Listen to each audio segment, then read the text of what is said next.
Well, the District Medical Officer of Health also offered her thoughts today on Health Canada approving the Pfizer shot for kids aged 5 to 11. Dr. Janet DeMille says the health unit will likely start vaccinating children in that age group by the end of the month, if not sooner. Catalina Gillies reports. We've been eagerly awaiting this and certainly excited that we finally got the news. Canada's approval of the Pfizer vaccine for kids aged 5 to 11 is a huge deal, says the district's medical officer of health. Dr. Janet DeMille says they expect the week of November 29th to be a busy one for administering youth vaccines, but they have not heard back on a time frame for when those lower doses will arrive. We can start it earlier, as in next week, if we have the vaccine to be able to do that, so we're eagerly waiting for that.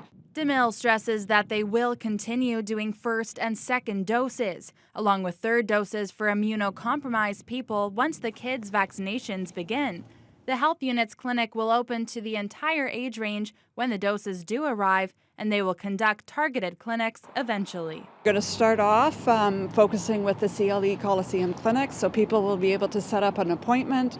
We're going to set it up in a very child-friendly kind of a way to engage the kids coming in and their families. Meanwhile, DeMille says Ontario's move to allow pharmacies to conduct the more accurate PCR tests will help the overall COVID response locally. Having people have access to testing and good testing opportunities, so the PCR test in particular, and having easy access will help promote testing and make it easier for people to get it. So I think that that's really significant.